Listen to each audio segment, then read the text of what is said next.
Happy October, everybody. We've come to another Halloween season. So, yep, it's a horror fan's favorite time of the year. I always love the fall, I love October, I love the Halloween season, and we are going to continue celebrating on this channel by once again going into my October ranking series. Now, for those of you who are new to my channel, this is something that I have done for 3 years now.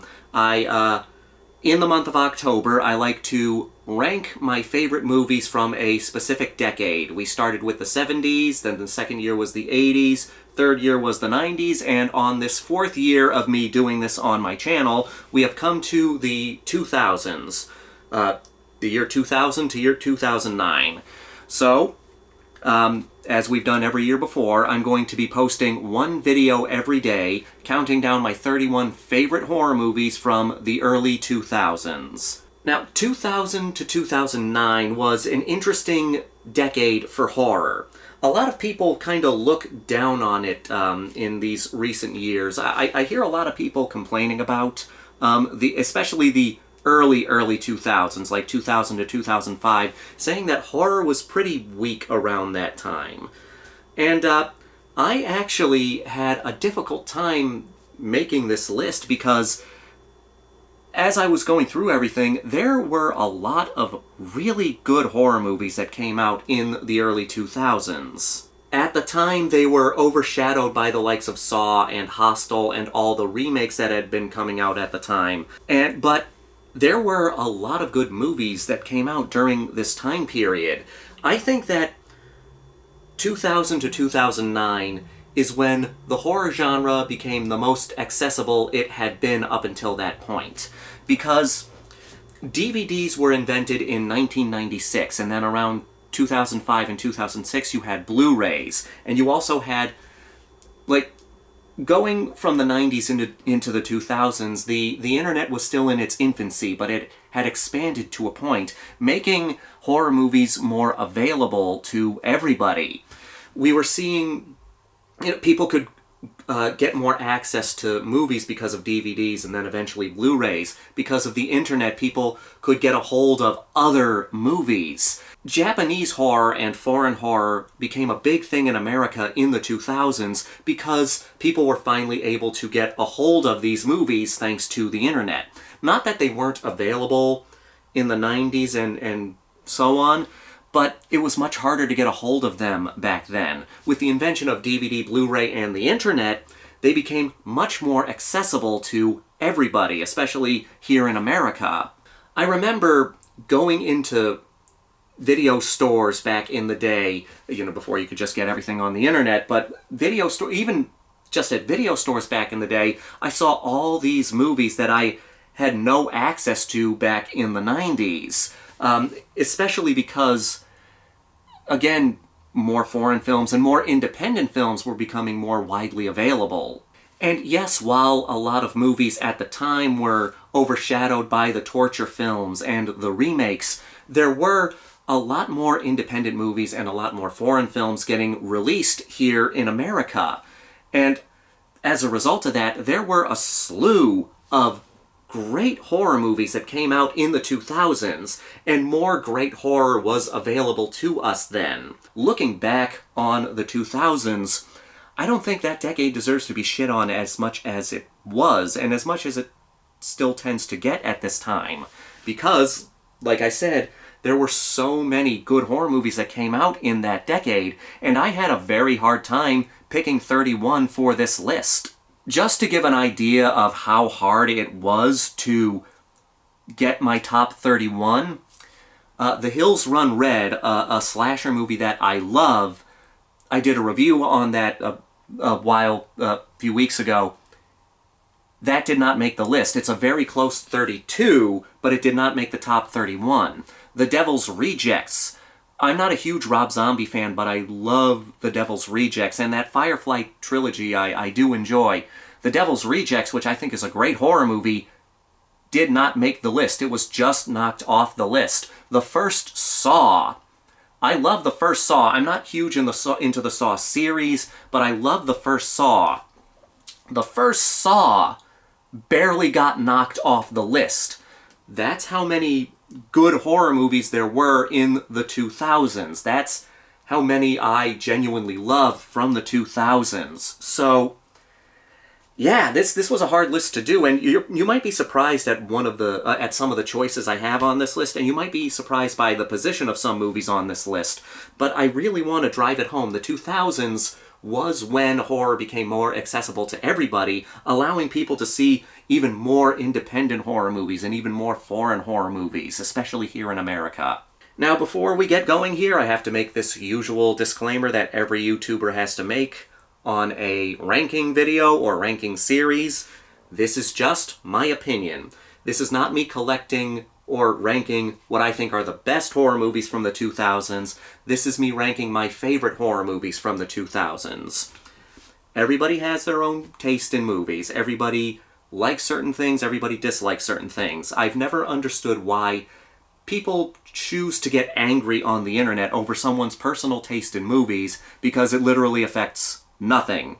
It doesn't affect your life negatively or positively. So, and this list, of course, is subject to change. As I see more movies, some movies that I have here might get knocked off the list, some might get higher, some might get lower the more I watch them. So, this series is not set in stone. I mean, my 80s ranking series, I had Possession in a certain spot, but it has gotten higher up my list the more I've watched it. Hitcher was in a certain spot in my 80s ranking list. That has gotten higher since then because I've grown to love it even more. As your life goes on, your tastes change and your opinions on movies change, and things end up getting higher on your list. But anyway, after that little disclaimer, let's get into it. We're going to start with my 31 favorite horror movies from 2000 to 2009. And we might as well start at the beginning, because the beginning's always the best way to start, with number 31, which is The Manson Family. Let her go. Can't you see she's pregnant?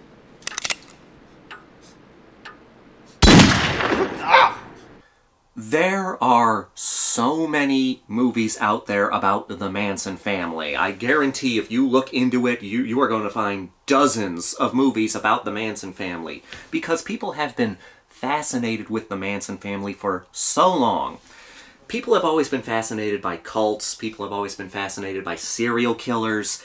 So naturally, you're going to find a lot of movies inspired by cults and serial killers. And the Manson family always seems to be the most popular cult, I guess you could call them a cult, or the most popular group of killers that you can find out there. People have a huge fascination with Manson and the Manson family. I think one of the reasons why people are so fascinated by it is because it's such a small group that left such a huge impact on the 60s. Because the Manson Family Murders was one of the final nails in the coffin for what people thought was the traditional safe America. You had Ed Gein in the 1950s, but that was like off the beaten path. That was out in the country.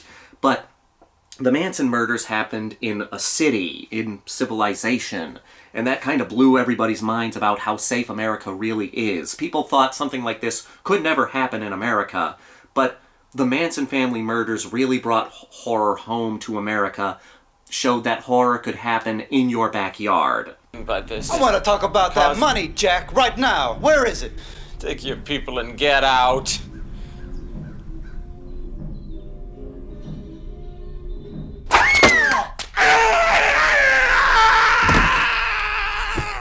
So the Manson Family came out in 2003. It was directed by Jim Van Bebber, and it's a very, very interesting movie. It's sort of a pseudo-documentary where people are being interviewed, but it also shows flashbacks of the actual Manson murders.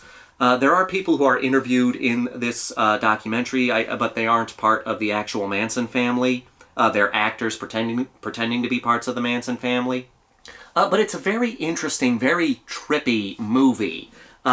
Because, again, it cuts to people being interviewed about Charles Manson and the Manson family, and then it cuts back to these people reenacting what happened in the Manson family, in the, the ranch where the Manson family would hang out. But it also cuts to this group of people who are, I guess, worshippers of Charles Manson, because there are people who are still obsessed with Manson to this day. And you're cutting back to all these three different things. But the movie is very disturbing and very trippy in many parts. There are a lot of scenes that feel like you're on an acid trip. There is a lot of nudity in this film, like an obscene amount of nudity, which I'm fine with. I have no issues with nudity. But everybody's getting naked in this film, not just women, but men also. It's said that when Jim Van Bebber was making this film, to make the actors more comfortable while they were filming nude scenes, he would get naked as well, which I respect in many ways. So many times when people are making films and they're inserting nudity in it, they're just like focus so much on the nudity of the people, they don't focus on their comfort. The director doesn't necessarily have to get naked. He's there, he coaxes other people to get naked, but here, Jim Van Bebber was willing to get naked to make everybody comfortable, to make, himself just as vulnerable as the people on camera. I have a lot of respect for people who are willing to be naked on camera, because there is a lot of vulnerability in doing that. I mean, if we weren't fucking, we were leading up to it. It was heavy. And if we weren't leading up to it, we were fucking. But yeah, this movie goes into some weird, uncomfortable territories. Uncomfortable in a good way. Uncomfortable in a way that you want in a horror movie. The scene that's the most memorable to me is where everyone's having an orgy in dog's blood, and I, of course, cannot show that here, because YouTube.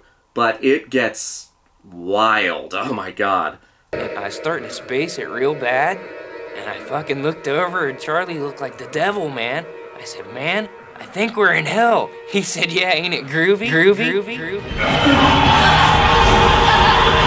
But yeah, the Manson Murders. It's one of my favorite movies about the Manson family. I recommend everybody check it out. Just keep in mind, it is a bit of a trippy movie, and it is done in the style of sort of this documentary sort of thing, with reenactments and what have you. But it is a very good horror movie, and one of the most unsettling movies about Charles Manson, which is already an unsettling piece of American history.